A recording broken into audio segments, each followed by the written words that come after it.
I want to talk a little bit about food guarding, and in particular the role of routine on our dogs and food guarding. So I want to touch a bit here on circadian rhythm, and if you don't know what that is, it is basically your own body's natural clock. It's the internal body clock that tells your body when to wake up, when to hunt, when to feed, things like that.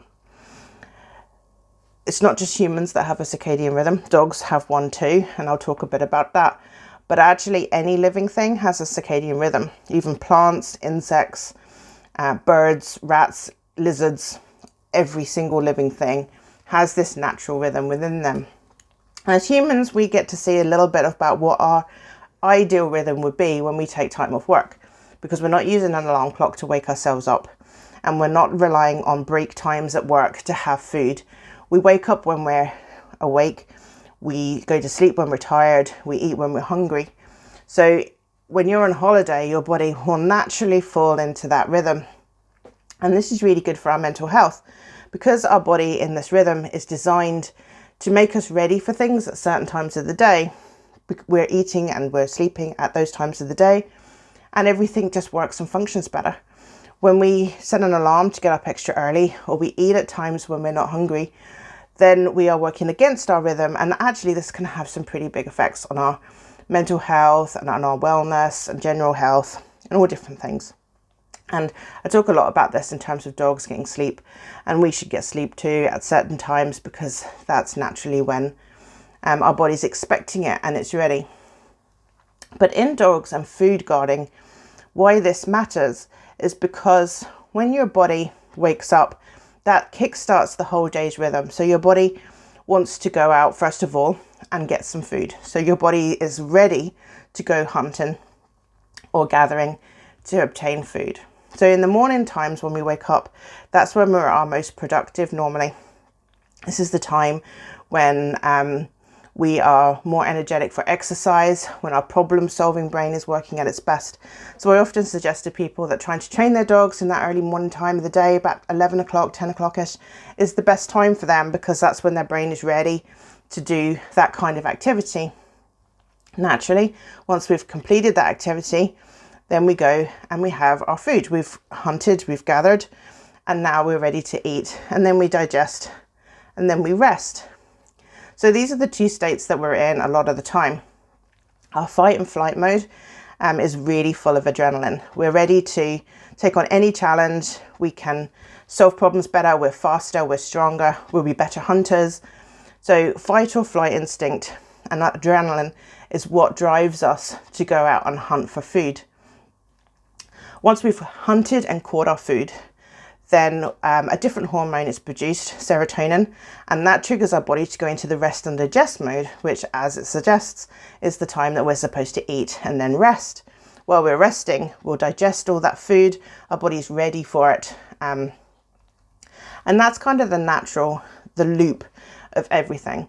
But we kind of mess that up. We eat at times when we're not so hungry. We exercise at times that are more convenient around our work schedules, but aren't necessarily when our body's ready to exercise.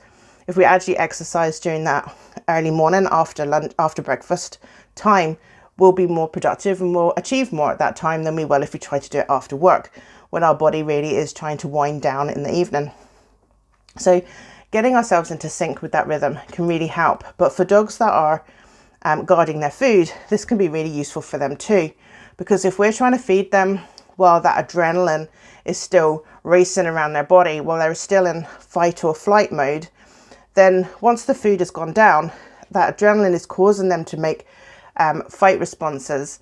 So while we're moving around, naturally that adrenaline is pumping and it's encouraging them to be more defensive of their food. It's causing them to be more aggressive in their body language. And this is not good for them when they're eating. If we were feeding them after their hunt, then that adrenaline would have been switched off. They would be in their rest and digest mode, and they would be much more relaxed about their food. They would just eat their food in a much calmer way. And regardless of what we're doing around them, they would finish their food and then they would be looking for a restful time.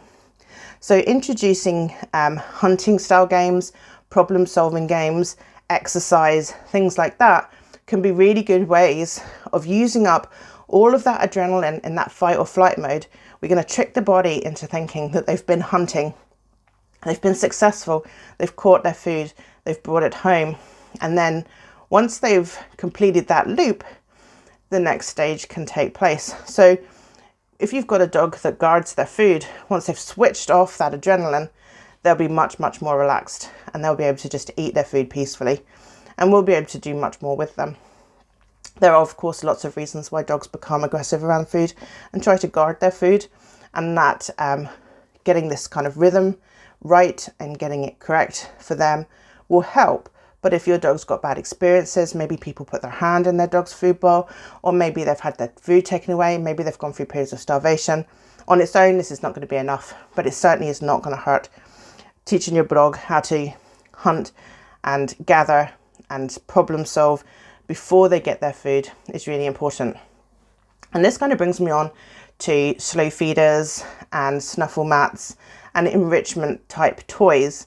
So these are all fantastic, and if you're using these with your dog, then that's brilliant. But don't use these toys to feed your dog their meal, because a snuffle mat or a toy like that is designed to be a hunting toy. They are hunting and gathering their food. So this activity then is going to trigger that adrenaline which they need to be better hunters. So this actually stimulates the adrenaline rather than allowing it to switch off and let them settle down for a nice meal. So you can use your snuffle mat if you want to before food, because this is a hunting activity, it's a hunting game. You can do scent training, you can do search and retrieve type activities, anything that really encourages your dog to search for something, discover food. You might want to take them for some exercise where they can maybe snuffle around in long grass for some treats or that kind of stuff. Whatever you do, think about fight or flight. That's exercise, that's hunting, adrenaline, and then that activity needs to complete itself, win the food, and then they can go into rest and digest and then consume the food. So if you're using your snuffle mat, it would look a bit like the snuffle mat's part of the hunting activity, a few treats in there for them to snuffle around at, discover. Then we put that away, we take them to their food bowl and we give them their nice relaxing food. If you have a problem with your dog eating too fast, then there are other ways to solve that. Maybe scatter feeding would be better for them. But a slow feeder or a snuffle mat is not the right way to feed a dog their main meal. The main bulk of their food should be easy to eat and should not in any way replicate any kind of hunting activity. We don't want to trigger that adrenaline and that fight mode that we're trying to avoid. So if you've got a dog that's maybe guarding their food, then this is a really important thing that you can do to help them. Think about the fight or flight and adrenaline, then rest and digest, switches off the adrenaline, and then we don't have them in fight mode while they're eating. Hope that helps. Take care for now. Bye bye.